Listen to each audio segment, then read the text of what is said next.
horror. Iba-iba tayong emosyon na kasi talaga yung nararamdaman natin ngayon.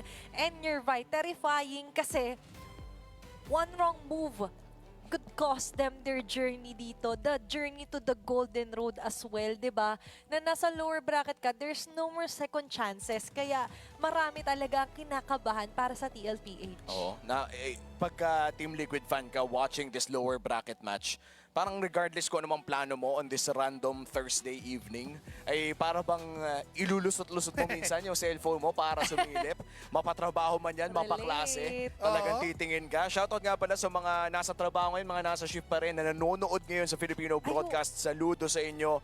And grabe no, yung suporta ng mga Pilipino, kumakayod sila habang kumakayod din yung mga Philippine representatives natin na kumuha ng ginto para sa bansa. The dedication, lalo yung mga pauwi sa biyahe ngayon. Oo. Di ba yung mga nasa Ingat, gym, ingat. Ingat nasa sa bus. mga nakatayo sa bus na nanonood ng MLBB. Na ganyan no, yung postura, ganito. Sige, Kunwari, sige. cellphone to. Sige, sige, paano? Nakatutal, ano pa naman yun? Nakaganon, nakahawak sa trend. tas As a nanonood, commuter ha, nanonood. alam na alam. Diba?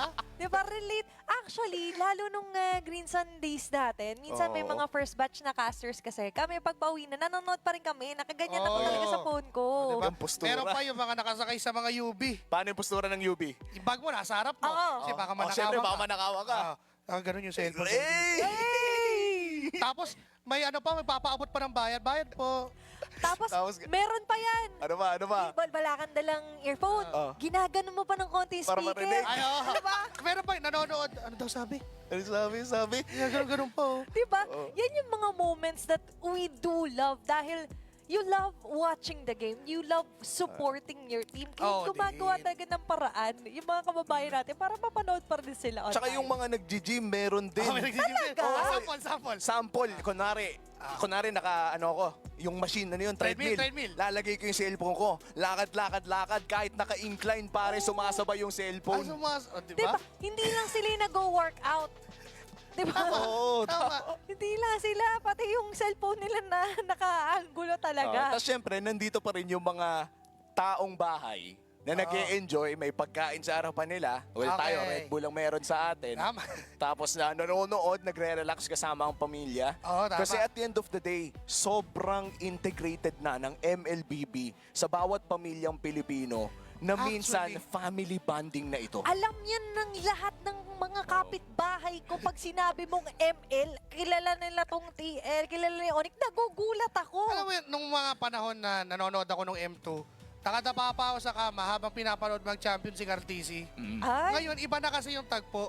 May mga bahay na nasa isang malaking TV na 64-inch TV, flat screen, nanonood buong pamilya. Wow, sarap. Akala ko, iba na ngayon kasi hindi ka makadapa dito. Hindi, Wala ka sa oo, kama. sa bagay, medyo. Tama ka din. Pero according nga pala dito kay JP, nung siya'y tinanong on the shifting meta at kung ano yung kanyang mga motivations, ito ang kanyang sinabi. Siguro kailangan na namin maglabas ng bago kasi yung ibang teams parang mas prepared sila. Planado talaga yung mga ginagawa nila sa amin kaya kailangan namin mag-adjust ng mabilis. At ito naman ang kanyang motivation. Sabi niya, gusto ko talaga mag-champion kasi ngayon, ako naman yung nasa main. Mas Grabe. masarap kung ako yung magcha-champion ngayong M7 bilang main player. Stating na nasa starting 5. Oo. Main 5 na mismo naglalaro. Kasi for last M4, di ba, tama. He was the 6th man and there was also Yawi playing for the Rome back then. And I think for JP, isa rin yan sa mga pinakamalaking chip sa shoulder niya eh. Na parte siya sa M-Series winning roster na yon pero hindi siya yung mismong nasa main roster. So right now, with the chance to secure an M-Series towards that golden road, siya ang nasa main roster. Wala siyang kapalitan ngayon sa lahat ng All mga throughout. upcoming laro nila all throughout. And sigurado na walang kwentong magbabago kapag natapos nila itong gininto ang kalsada na ito. Kumbaga, he wants to really earn it. Mhm. Oo, Yun yung- for me, hindi ko tinatanggal sa kanya na achievement niya pa rin yun. Pero for me, Nililista ko nga yung Oo. M4 tuwing nakikita ko si JP. Pero Oo. may mga fans kasi na nagsasabi na Tsaka hindi yung player dapat. mismo, gusto kasi nila yung feel na sila yung kinabahan sa Yes. stage, sila yung dumanas ng lahat ng hardships or sabihin natin good chips man yan. And actually, hindi yun biro for someone like matagal na sa MLBB. Si JP, since M1, nandyan na yan since matagal na season ng MPL. For Season someone 1. na tumanda na sa MLBB. Fun fact, di ba sabi nga ni Mami Chon na interview, muntik na dapat season 1, di lang nakauwi agad si JP noon. Oo. Season 1 ng MPL. So, by that time, na meron ka pa ring motivation at this point, na gusto, gigil ka pa rin. Oo. Di ba? Ibang story to tell na yun. Tama at ngayon. Now they're facing Onyx Indonesia, who currently won the last game. It's the game number 4, Expanding Rivers ang ating mapa. Blue side for Team Liquid Philippines. So, ngayon babalik ulit tayo sa form na para bang pwede ulit silang mang-psycho when it comes to the draft or the game picks. Possible ba tayo makikita ng mga heroes such as the Yusin-Chin na mapaprayo nila or baka naman a super flex hero on the Golden XP? Ayan na. Ay, ito, Claude. wait lang, ito pala nakalusot. The moment Onyx Indonesia gave up that Claude ban, instead of a Sora, na binan nila on their very first, moment na yon for Oheb to get his Claude. Tapos sabay Lunox, Louie Hayabusa, please! the Kyrie Yusin-Chin. You're Or maybe right. a Lancelot and a Louie. Pero parang gusto ko yung Hayabusa dito. Actually, pwede rin. Dalawa silang ipapadala, pre! Ito na. Kung kanina walang makaabot, walang Okay. makalikot. Bago tayo nagsimula, ang tawag natin dito ay galit na Team Liquid version because they lost against Aurora. Ito ang mas galit na Team Liquid version dahil they lost. Look at that! Mr. Carl Gabriel Fredrin Nepomuceno. Gold medalist, MSC champion, MPL champion at iba pa. Ilista mo na, nagbabalik ang Fredrin. And this time, hindi nila kinuha yung Luwuyi. They went in for the far side instead. At ngayon, yung sagot ng Onyx ID is going to be the Grok here para kay Kiboy. Can I just say, sobrang tapang mo, Carlito. May Lunox kang kalaban at mag-preferred rin ka. And wala pang hero si JP, makakakita pa tayo ng Matilda. Oo nga. Kasi yung Fredrin tapos yung Matilda combo nila ni Daddy JP way back. Sinabi niyo to, umpisa pa lang that different eras na laging present si Carl. Pinakita ni Carl lahat ng era, no? Dito, binalikan niya eh. May flashback tayo nakita in real time. Pero a nice ban here on the lapong for Onyx ID. Acknowledge Uranus. natin yan. Yeah, Uranus is a way to go also kung sakaling you want to limit heroes na kayang bumabad. Pero, Threat din yung Arlot dito ah. Actually, yung pwede. Kalaya wala naman na, so okay na tayo doon. Yung Fred and Arlot combo might be an option too. So, Coach Adi, pick your poison. Are you gonna give the Uranus? Willing ka ba? Are you gonna give the Arlot? Because either way, kaya gamitin ni Sanford. There is also this glue na pwede niyang gamitin. There's only one remaining spot here para kay Coach Adi. And it's going to be the Hilda ban dahil nga sabi natin, malaking factor din yung ginawa nung Game 1. Yung hambalo si JP. Yung hindi niya pinalaro nga at all. Yung Yusin-Chin dito ni Kyrie and they wouldn't want a repeat of that if you're Onyx ID. Ngayon for TLPH, it's the Freya ban here laban kay Skylar. Naamoy ko na yung Matilda. Naamoy ko na. Natatanaw mo na rin. Natatanaw ko na. Binan kasi yung Hilda eh. So, maghihiganti yung kapatid niya. No. The sisters. And if ever Matilda yung kukunin nila, no, nakakadagdag pa rin yun sa Arlot. May, Apart Yes. from adding stun via the Circling Eagle, nabibigyan din ng tulong na makaalis yung Arlot in sticky situations. In which case, magiging ganun talaga yung sitwasyon ni Sanford if ever. Pero hindi din malayo na sila naman yung mag-Phoveus. Actually, Depende na rin kung ilalabas ito, kung may ilalabas yung Onyx na isa pang dash hero. or even the Esmeralda is still open dito kung sakali. And right on you, sabi mo kasi yung isang Da Sister, nalimutan mo yung Esmeralda. Baka nga pala. Oh, yung Tatlo nga pala sila. pangatlo. Triplets kasi Triplets to pala eh. sila. Kulang, mali. At ito yung kino-consider ko kanina while waiting kasi nga parang you would want sobrang on the mobility din dito kung sakaling ikaw nga ang side ng Onyx idea na way to go is the Esmeralda. Ngayon for TLPH, we're still missing the piece for JP and as well as Sanford. Options? Actually, pwede pa rin talaga yun. So, pwede pa rin yung Hylos. Ang dami pwede for JP. Parang Arlot talaga yung nakikita kong maganda eh. Arlot or Glue? So, Glue Arlot Show. Sabay nag-join, no? Joke lang, kanina ko pa sinasabi yun eh. Pwede pa rin tayo doon sa Matilda part, sige. Kung sakali. Pero yung gatot gatot gacha, kacha nga okay. pala. Hindi Wow, ni JP. wow. And ito Rizla. This crucial matchup, dito pala natin makikita magtarisla si Sanford.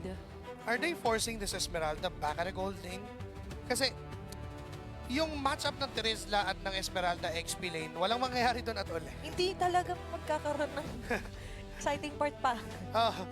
May inis lang tayong panoorin yun kasi walang mamamatay doon kung walang external force na mangyayari. Magkakalapagan na ng penalty zone, Oo. falling star moon, and sa ngayon kung sakali magandang answer din for me yung penalty zone dito kung sakali lumapit yung Lunox, mas mayroon silang galaw na playback dito sa Onyx ID. But now, a hero on the mid. Or Gold lane, di- Lunox. Tama, mid lane nandun Louie, tapos gold lane nga yung Lunox. Interesting choice for Onyx Indonesia. Ang greedy nga lang. Yeah, and the way I see it is parang they're attempting to do two things at a time. Patabain Actually. yung gold and then try and control the tempo. Sobrang ang taas ng conflict of interest if you're Onyx Indonesia, just to be honest. Kasi you have to scale up the Lunox, you have to scale up Kyrie, you have to be wary kung si Sans ba ay makakapag-perform na maayos because of the diving capabilities of Team Liquid. Remember, this is still a Fredrin and a Terizla, so might as well, kung marami silang kailangan gawin, they have to do it seamlessly perfect if you're Onyx. So many things to consider if you're Onyx ID. Mino for TLPH still one step away from securing the next spot dito sa lower bracket. Will that happen? Sabay-sabay natin malalaman as we move forward dito sa game number 4 ng ating match number 2, Onyx ID and TLPH. Dito natin malalaman no, kung pupunta ba tayo sa full game series na marami ding naghihiling. And for Lutpi, playing this Esmeralda, malayo na ulit tayo makakita ng isang marksman versus fighter sa araw na ito. For the last few series, halos puro fighter ang ating mapapanood. Pero sa ngayon ay makakita na naman tayo ng isang marksman. This time around, sa kamay ni Oheb ang ating makikita. And hindi pala si Esme nasa gold, Lunox nga pala to. Tapos, well, nakaready doon si Sanji, JB though. Bumaba ang kanyang buhay, down to 5%. So, napagamit na ng revitalized good pokes coming in from Keyboy and Sans. Pero wala nga doon si Sanji dahil umaaga siya na sumubok dumalaw doon sa... Oh no! Naipit!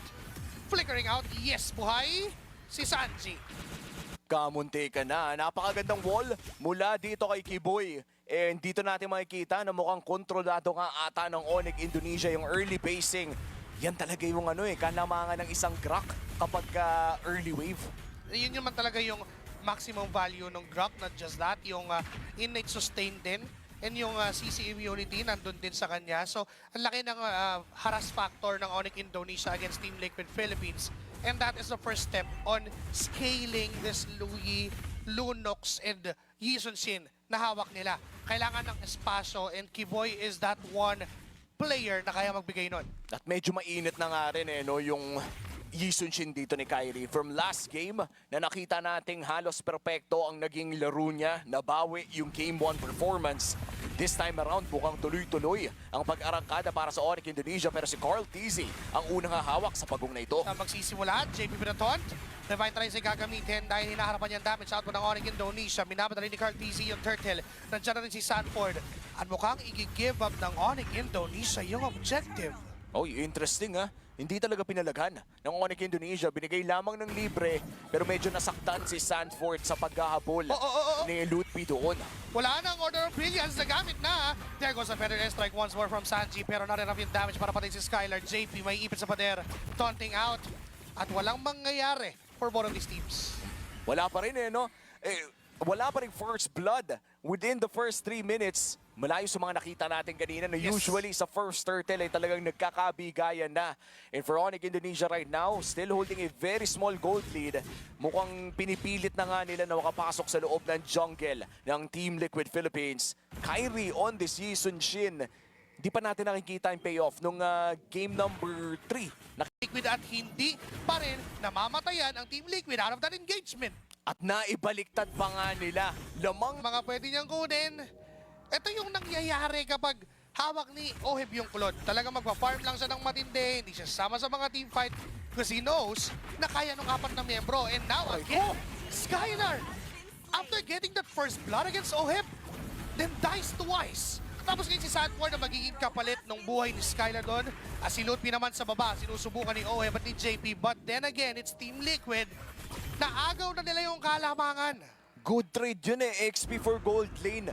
Tapos okay lang kay Sanford na mamatay siya kasi parte naman ng role ng XP laner sa modern MLBB na ibigay talaga yung sarili mo for better trades like that. And with that, nakakuha pa ng karagdagan na gold dito si Sanji. And feeling ko isa rin yan talaga sa mga importante para sa Team Liquid eh. Nakita natin yung Sanji na walang item. Medyo mahirap talaga. Hindi gumagana yung playstyle ni Sanji kapag hindi siya lamang. But this time, with the Genius One secured as well, Team Liquid well on their way para makakuha ng major objective. Last 3 turtles napunta na sa kanilang kamay at minamataan na rin nila yung Lord na ito. Biglang nagbago yung yung laro ng Team Liquid. And Carl TZ, nandyan na yung free train niya eh. Ang angas na eh. Ngayon si JP mag-isa doon sa harap ni Kyrie. No way! At nasakit na dami sa magumula kay Sanji. Tudong ba yung jungler? At mabubuhay naman yung isa. Kaso nga lang nandyan si Lutfi para for counter engage. Pero not enough yon. Wala na siyang inabutan. Habang nangyayari yon, ang sabi ni Carlito the Goat, akin na yung Lord. And imaginein mo, pre-flinikeran niya para sure na wala na talagang takas. And that is the Lord secured para sa Team Liquid dahil wala na ring retribution ang side ng Onyx Indonesia. At kailangan na nila mag-back sa ngayon. Dinelay pa ni Carlito ng 1 segundo para yung Lord. Ay hindi, pinapunta na at pinapasok niya na doon mismo sa kasunod na wave. Aabot. And now, for Team Liquid Philippines, biglang bumibilis na naman yung mga tagpo ng laban. Kapag nakakita si JP ng isang target, taunt, tapos Feathered Airstrike mula kay Sanji. Kaso ngayon, wala pa nga si JP. Nagpe-Feathered Airstrike na si Sanji. Alam niya na kailangan umalis ng mga members ng Onyx Indonesia. Sanford sa likod. Tumitingin ng magandang setup. Penalty zone pa sa AOG, yun yung perfect combo na inaabangan natin. Pero so far, hindi pa nga ginagawa ng dalawa. Oo. Kumbaga parang tinitipid pa nga ng slight ng Team Liquid yung mga ultimates nila dito. But here we go, Swift Trinity secured by Oheb. 10 minutes in, kailangan na mag-ingat ng side. Oh! Tumalon na yung dalawang gusto nating patalonin. Nahuli yung dalawa pero makaka-atras din. Sanford is no 1 HP. May ipit ng paden pero si Carlito ay nandyan para bigyan pa rin ang mga members ng Onyx Indonesia. Nandyan yung dumanin mula kay Sans. Pero wala pa rin mamamatay for Team Liquid. Napakahaba ng mga team fight na nangyayari pero parang wala lang para sa Team Liquid. Oo, kasi nakakakuha sila ng mga tore. Sa nangyari na team fight na yun, distraction lang yun sa totoong pakay ng Team Liquid. Nakakuha sila ng tore sa mid lane, nakakuha sila ng tore sa top. Kung akala mo, ang palabas ay yung penalty zone na tumama, hindi. Ang palabas ay yung 2 tore na nakuha ng Team Liquid Philippines. At parang ganun din lang, pagpikit mo at pagmulat ng iyong mga mata, 4,000 na ang lamang ng Team Liquid. Kung ikaw ay maghahaponan pa lang, naghain ka lang ng plato at naglagay ng kutsara at tinidor. Pagbalik mo, 4K na yung lamang. Ganun na yung nangyari. Tapos makikita mo ulit si JP, sinusubsob na naman yung mukha niya sa members ng Onyx Indonesia. Sinamaan pa rin Sanford. Si Curtis nasa likod lang. At pag may nakitang set na may pwede namang bigyan AOG penalty zone, tapos may feathered airstrike pa, Lutfi ang mawawala sa Onyx Indonesia. Oh! Sa habol, textures ginawa ni Kiboy. May damage ba? Pero nasaan? Medyo na late lang ng punta ngayong double kill na para kay Owe. Ba't mabubuhay pa siya doon? May diversion play na papunta. Pero si Kyrie kumuha ng trade doon sa top lane. Makakabasag ng dalawa. Pero Team Liquid will still have this lead. And hindi lang yun, kontrolado pa rin nila yung mapa. At sinimulan na nga ni Kyrie yung pangarap doon sa may bandang itaas na mag-push na lang muna. Kumuha ng lane na makokontrol nila pero delikado si Sanji dito. Nice push check mula kay Sans. 25 seconds bago lumabas ang pangalawang Lord na ito. At lamang na nga ang Team Liquid. Panoorin muna natin yung nangyari kaninang team fight hatid ng ating instant replay from Gcash. Makita natin na ito yung distraction play ata. Ay hindi, ito yung talagang pinangpanalo lang nila ng team fight. Sobrang all out. Ganda sana nung setup ni Kiboy, kaso nga lang na-late pa ng uwi si Sans doon. If that connected as perfect sa timing na meron sila, teka lang, pero strike ay nagamit na. Kyrie naipit pa, penalty zone sa dalawa. Kaso nga lang lawon, HP na si Kyrie. Hindi siya makatakas pa, si JP pa makakakuha ng kill. Buhay pa rin si Sanford. Hahabol pa rin ang Team Liquid. Blazing Duet na napigil lang gamit yung Mighty Swing, pero umaatras pa rin ang buong Onyx Indonesia. It's still Team Liquid trying to eye on this Lord. At doon na nga sila papunta. Malinis na magiging Lord take na to. Another crucial pick-off on Kyrie right before the Lord starts. Pangalawang beses na yan, Joshi. Unang beses na napatay si Kyrie sa larong ito ay bago din magsimula ang Lord. And now on the second Lord of the game, napitas muli si Kyrie. At itutuloy pa nila dito sa baba. Mahuhuli nila yung Grok. And that's Kiboy going down. Tuloy-tuloy lang pagkatapos ng Lord, hanap ng gulo na ipanalo ng Team Liquid yung dalawang tagpo. Ngayon ilang segundo, 25 para kay Kiboy na mabuhay. Makakadepensa naman siya sa Lord na paparating. Pero for Onyx Indonesia, they have to commit every single resource na meron sila. Sabay-sabay yung mga minion waves at ngayon ngang wala pang Lord, sumusugod na ang Team Liquid.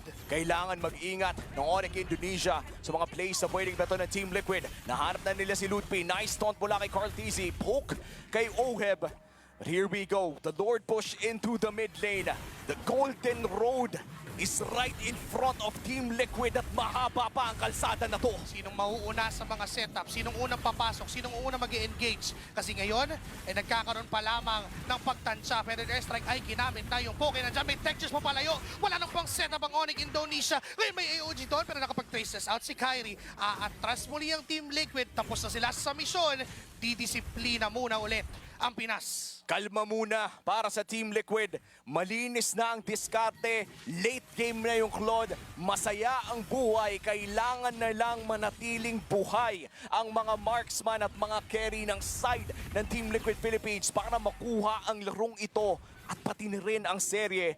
Meanwhile for Onyx Indonesia, miracle set na lang ang inaabangan nila mula kay Kiboy. I don't think Kyrie has the space to farm anymore. Oo, tatlo pa lang yung item niya compared to a Carl TZ buffed up with 4 defense items and an immortality present.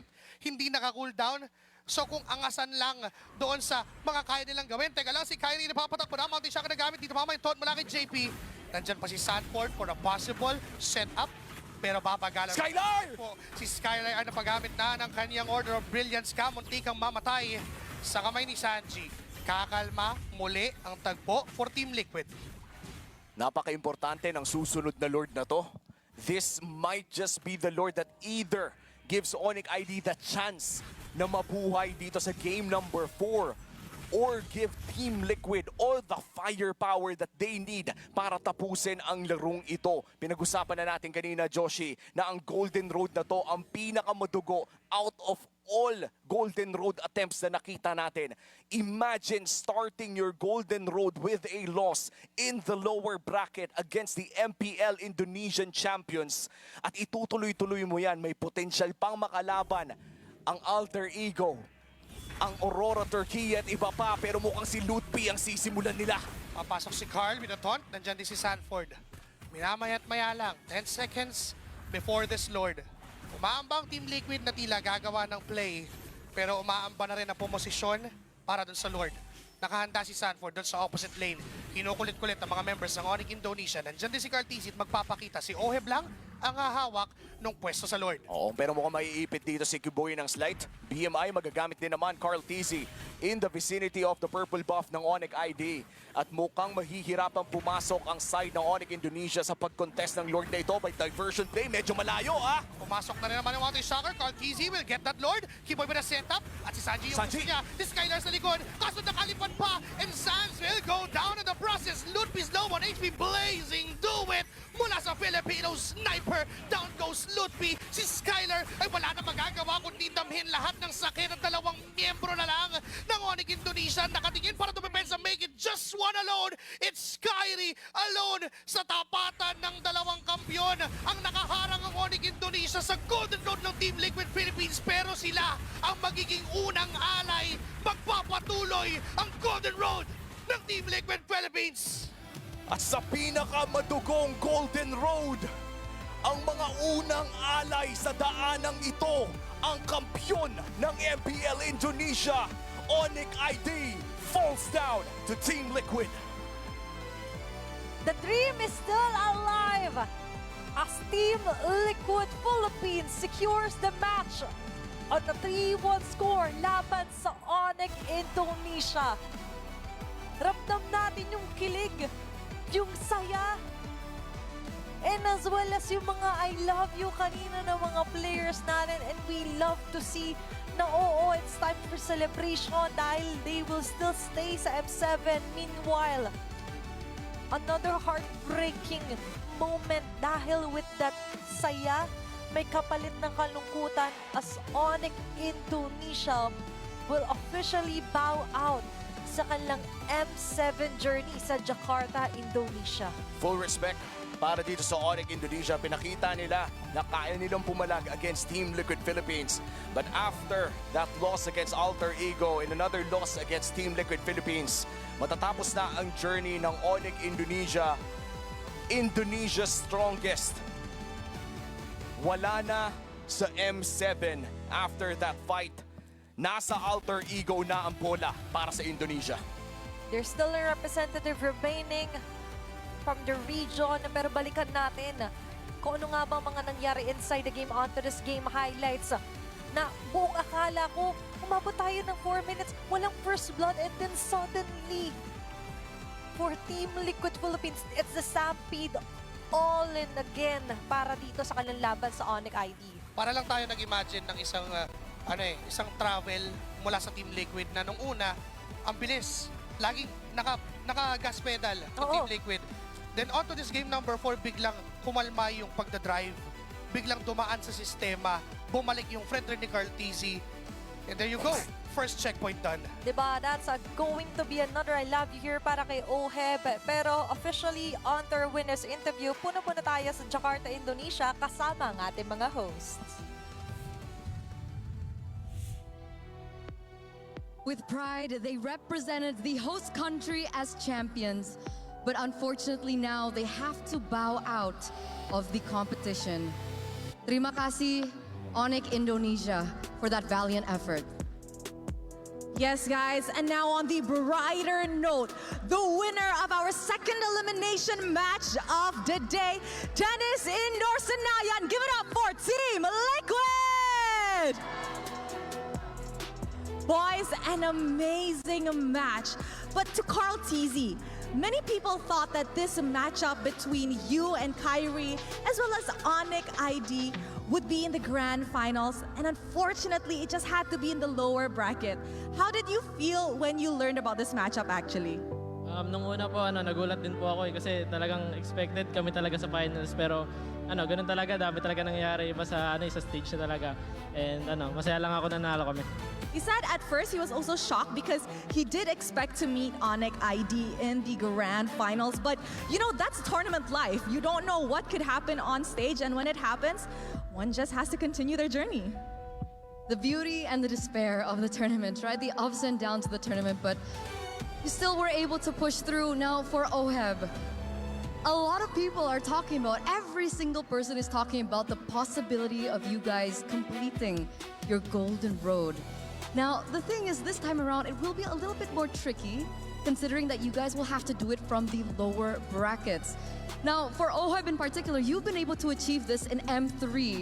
Do you think that you can do it here again? Yung run sa lower bracket, sobrang nakakapagod talaga yan. Ayaw sana namin siyang maulit kasi araw-araw na laban sobrang nakakapagod, lalo sa mental namin.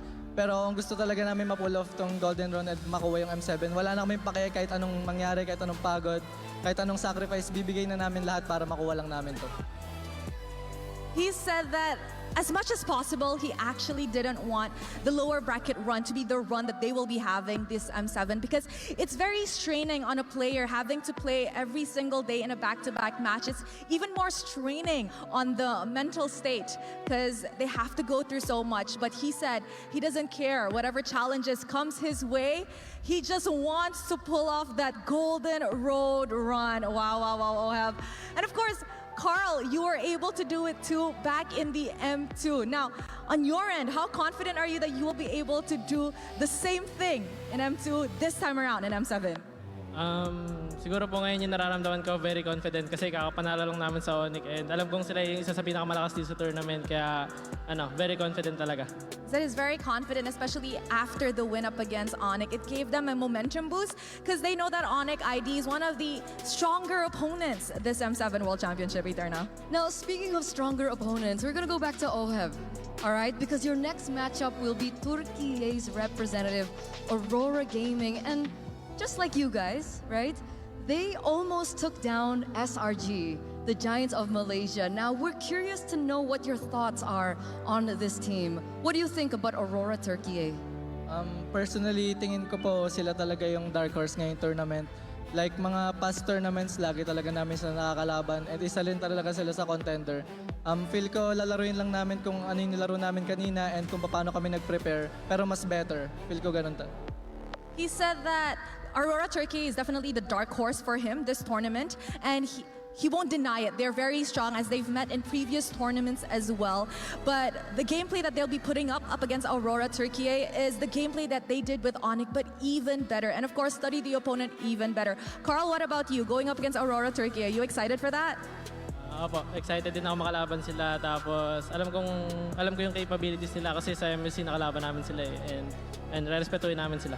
That is excited and he's met them in MSC. They know what they are capable of. You know what, Carl Tizzy, despite playing in Indonesian home ground, I see so many of the Cavalries were actually supporting TL. Is there anything you want to say to perhaps the buff that came to support you all the way from the Philippines? Thank you sa lahat ng pumunta dito. Thank you sa mga sumupport and shout din sa girlfriend ko na pumunta pa. Is that thank you to everybody who came, thank you for supporting, and of course, shout outs to the girlfriend who flew all the way from the Philippines. That was beautiful, Carl. We're still hearing the support coming in here in the arena, ladies and gentlemen. And while they celebrate their success today and prepare for their match tomorrow, we're going to throw it over once again back to the panelists to break down that game. Na para bang nabunutan ng tinik sa ating mga lalamunan, makakahinga for today ang TLPH. Props pa rin kasi grabe. And according to Oheb, very straining talaga yung gapang pagdating sa lower bracket. Pero whatever it takes for them to reach their dream na eventually maging champion dito sa M7, gagawin nila. Sobrang ganda ng sagot ni Oheb. Kinailangan kong kamayan si Joshi Cakes habang nakikinig sa interview. Ganito yung itsura namin kanina yung sasalita si Oheb. Ayan, di ba? And nagkakasundo ang lahat na nakita naman natin na buhay pa rin ang pag-asa. And they expect na sa susunod na laban, ganyan pa rin performance. At mas lalong better pang performance according to ay baka lang papakita. Sobrang sobrang enlightened na ganun yung performance ng Team Liquid Philippines up against Onyx Indonesia. And with Carl saying na kilala namin yung Aurora Turkey, alam namin yung capabilities nila and we will respect them. So doon pa lang sa point na yun, parang future secured . Sinasabi ni Carlito na sige, wag kayong mag-alala. Lilinisan pa namin lahat ng laban. And ganun pa lang sa nakita natin kanina, yun yung klase ng Team Liquid na parang wala namang maling ginawa at all.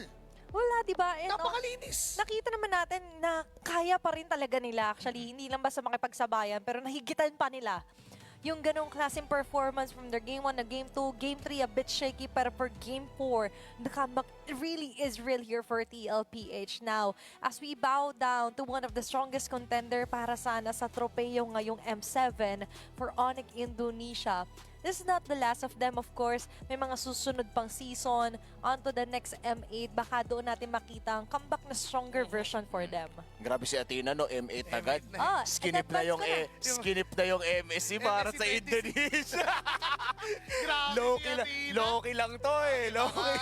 May passive, Magaling sorry. ka, magaling ka. Magaling ka lumusot, ha? GoPro ko yung passive. I'm so sorry everyone. Pero TLPH isn't sorry dahil masaya sila. So surviving another Tama. round dito. At nakakita nga natin, Aurora Turkey Turkey! Ayan guys, baka mamaya may mag-ano na naman na, bakit sila magtatapat sa lower? Aurora Turkey po ang makakatapat sa next stage, which is tomorrow agad. According to Oib, araw-araw ang grind. And gusto ko nga yung binanggit niya na whatever it takes, wala naman na kaming choice at all . Yun yung sinasabi niya na nandito na kami, nadapa na kami ng unang beses. Kung may choice kami, syempre mas gusto namin yung upper bracket kasi nakakapahinga yun. Pero dahil nandito kami, no choice na ano man ang mangyari, bibigay lang namin yung best namin. And we look forward to that kasi mahaba-haba pa yung tatahakin nilang Golden Road. Tsaka sana alagaan nila yung sarili nila, no? I feel like isa din sa mga kalaban mo kapag ganitong mahaba, lower bracket, is also your health. So sana masarap ang tulog, masarap ang kain. Oh, kailangan talaga pangalagaan ng sarili. Pero ito talaga ang pinaka-nag-alaga for the whole team for our game number 4, our MVP Sanford with his Terizla. That's a 219 KDA. At yung kaninang last pick nila, yun pa kanilang naging susi at alas to get those W's here para sa kanilang match. Nakakahanap siya ng mga pwesto na biglang set up tapos decoy lang pala. Hindi yung decision making niya na, sige, talon ako dito para kunwari may mangyayari pero wala naman pala. Talon ako dito tapos biglang, ay, totoong set up pala. Yung mga ganong bagay. And sobrang kailangan mataas yung game IQ mo to do that. And Sanford showed it onto this game. Diba? Sanford that we all missed ng mga ilang linggo dahil medyo matagal na naging pahinga after MPL. Ngayon, hindi tayo binibitin when it comes to the action. When it comes to this MVP, panoorin natin at balikan yung mga highlight plays doon sa game number 4 ng TLPH. Yan yung simula ng gulong ng bola para sa Team Liquid Philippines. JP diving Suns in the mid lane. Ako, And Suns. isa rin sa mga iniisip ko dito, wala tayong nakita na diversion play mula kay Suns na maihalin tulad natin sa pinakita ni Sanji. Yes. And pakiramdam ko yung ganitong klaseng playstyle kasi yung ginagawa ng Liquid, mukha lang siyang madali kasi sobrang praktisado na nila. Pero hindi talaga madali yun. It requires so much synergy and trust. Tiwala lang kumbaga sa Louis player mo na kaya niyang gawin yun. At aminin, kinabahan ng marami na nawaw na pa first blood. Na nabanggit niyo pa nga na baka kung sino makakuha ng first blood ay tuloy-tuloy ang snowball. And that actually happened kay Oheb pa. And then for TLPH, they really had to get the ball rolling. Katulad nga sinabi nyo, and started it all. We have Carl Tizzy and Sanford onto the front lines. And tama ka doon, Joshua, kasi tila ba pinaglalaroan, pinaprank yung damdamin ng Onyx ID sa mga penalty zone, sa mga jump na ginagawa niya. Parang wala naman talagang mangyayari, tapos tatalon guy. Siyempre, expect mo normally na, uy, nandyan sila, si setup sila. Eh, wala naman si Oheb, nagpupush. Nandun lang, nagpa-farm lang. Wala naman si Carl Tizzy doon, may ibang ginagawa sa buhay. Di ba, alam mo yun, mapapaisip ka eh. Within the game, kailangan mo mag-isip kasi nga, syempre, strategy-wise pa din, kailangan mong manalo. Pero, ginugulo nga yung strategy nyo eh. Yung Louis nga, hindi nakagawa ng strategy play eh. Puro defensive. No, puro paalis lang, puro palayo lang. And na-off yung timing actually ni Sans. There was an instance na nagpo-push, di ba, sa top lane ng TLPH si Kyrie. Tapos, buong akala natin maganda depensa kung umabot ng ilang segundo si Sans with a diversion. Yung tech charge, Yeah. 4 yung tinamaan. If there is Suns, tunaw yung 4. Ubus yun. Pero dahil may isang segundong di siya nakauwi, bigla na lang, ay, ginaw pala nila yun. Go na pala, di ba? Na nagulat din sila. And in an instant doon, nabura nila sa mapa ang Onyx ID. When it comes to TLPH, ito talaga yung sabi mo nga, mas galit na Team Liquid. Hindi na lang basta galit yung version nila dito sa M7. Pero yung galit nga nila, hindi natin nakikita eh. Hindi yung galit na pandurugan eh. Oo, No? kumbaga parang mas tumutulis lang talaga sila. And it's just so nice to see na yung mga players natin, sobrang level-headed. Kumbaga, mainit man yung laban, malinis ang desisyon, pagdating sa interview, wala masyadong angas, nasa lugar din yung angas nila. Sobrang professional nila kasi kung ako yun, nadadalang damdamin, baka tumatalsik na yung sapatos ko. Ay. Baka kung ano nang I love you ang nasabi ko. Hindi, nabanggit namin kahapon yung laban ng Aurora. Sila na, yung mga players natin, sila na maglaro, tayo na lang yung magyabang. Gano'n na lang. Kesa tayo yung naglalaro doon, edi early exit. Diba, si Oheb, sabi ko, ako nang bahala, wag ka nang tumipi. Tapusin ang laban. Tayo na magyabang. Yun na wala, joke lang. Kami nang bahala sa analysis. Ayan. Analysis lang. Sa analysis, kami nang bahala maghimay ng laro. Ng laro. Ayan. Puwerte ha, manahimik ka dyan, babe ha. Wala kang ipopost ha. Walang tatawagan. Walang tatawagan ha. Walang Kasi kailangan ikaw, kontakin. Maglubay ka muna. Ang tatawagan na lang ay I think hindi naman pala. Wag na lang baka may magkaroon pa ng problema. Pinag-iisipan natin, pero para sa players kaya, ano kaya mga tumatakbo sa isip nila, no? Ano yung mga... May tumatawag na naman eh. Hello? Bo-broadcast dito Sino eh. to? Ila-loudspeak ko para makausap ka rin ng mga kasama ko dito. Kuya Will. Oy! Ay! Si Carl pala. Si Carl pala! Kala ko Babagsak ko to nagtitrip na lang eh. Kala ko telepono. maghanap ng martilyo. Ito ang sinasabi ko sa'yo, Carl. Anyway, masaya kami and congratulations sa Team Liquid Philippines for surviving that elimination match laban sa Onyx Indonesia. At syempre, Carl, ito, pambansang tanong after a victory. Anong nararamdaman mo after that match sa Onyx Indonesia? Ano po, sobrang hype po kami ngayon kasi parang ito yung pinaka-pressured namin na match kasi nga Onyx ID sabay laglagan pa kaya sobrang tanggalan kami ng tinik ngayon. Oo, di ba? Sabi sa inyo, natatanggalan ng tinik sa lalamunan. Pressured ka pa sa lagay na yan, Carla. Oo. Paano kung hindi pa pressured? Hingang Oh. malalim, tapos game na ulit. Yeah. diba? Game na talaga. Alam mo, Carl, sobrang yung crawl back dito sa M7, sobrang haba pa. Ilang games pa bago kayo makapunta doon sa finals. Prepared pa rin ba kayo sa road na to? Golden road pa rin ba to sa tingin mo? O may iba ng tawag? Tingin ko Golden Road pa din po eh. Parang mas gumanda lang yung storyline if ever ma-achieve namin. Ganun. Wow! Marunong storyline. Yan ang gusto ko. Yan. Ang saya, Carl, na pati yung storyline, pinapaganda mo na. Isa sa mga pinakamadugong Golden Road na makikita natin. And Carl TZ, bukod sa by the way, nakikita namin na parang mas nagmumukhang healthy ka. Ang pogi mo ngayon. You're the first player to achieve a Savage in the M Series back at M2.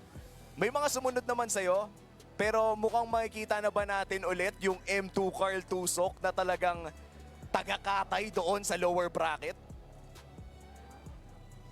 Siguro po, pero ngayon mas balance eh. Minsan tumutusok, minsan tumatangke lang ganun. Yun.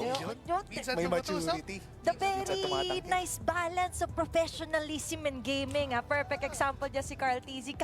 Carl, kami nang bahala sa mga I love you, sa mga taga-suporta, bashers man yan. Huwag kayong mag-alala. Mag-focus lang kayo dyan. Oo. Pero baka may mensahe ka sa cavalry, sa supporters na nanonood ngayon dito sa Philippine Broadcast. Shoutout sa mga Pinoy dyan. Thank you sa supportan nyo. Na-appreciate namin kayo sobra. Lalong-lalo na din sa mga pumunta dito sa venue. Sobrang dami nila guys. And thank you sa supportan nyo. Diba? Very touching. Nakita ko kahit yung girlfriend mo actually lumipad pa papuntang Jakarta, Apo. Indonesia, diba? Sweet nga, nakita ko pa yung Facebook post ng mom mo, Carl, na pinost niya din yung anak mo. Talagang Apo. parang future secured na talaga eh. Diba? And baka naman may message ka pa sa mga susunod yung mga kalaban. Baka naman. Konting patikin lang, Carl TZ. Aurora Turkey, by the way. Oh, yun. Sa next namin mga kalaban, good luck sa inyo. Gigil na kami ngayon. Okay, pwede nang i-clip yan. Bang. Gigil na kami ngayon, Carl TZ 2026. Maraming salamat, Carl TZ, sa pagsama mo sa amin Thank dito you sa po. Filipino Broadcast. Congrats at alam ko kailangan nyo pa mag-prepare. Maraming salamat sa oras mo. Thank you, Thank you, Carl. Carl. Congrats. Thank you po. Ayan, we got your back, Carl. At nakita naman natin na salo din ni Carl ang ganong klaseng pressure pero kinaya niya. Ang kaninang gigil ay namamayagpag. At good luck nga raw sa susunod nilang makakalaban. Sa dinami-dami ng tinanong natin, isa lang ang tumatak sa isip ko. Ano? Gigil na gigil kami ngayon. Mm. Yun na yan. Na-distract Capable. na ako, sorry. Na-distract Ay, na ako eh. ay, May ay. bago na naman eh. O eto, gigil na rin tayong mapanood. Next match, it's going to be Aurora PH laban sa SRG. This is the upper bracket finals. Kung sino manalo, rekta na waiting for the grand finals. Muli itong M7 World Championship knockout stages. Kami nakasama nyo, magbabalik ang M7.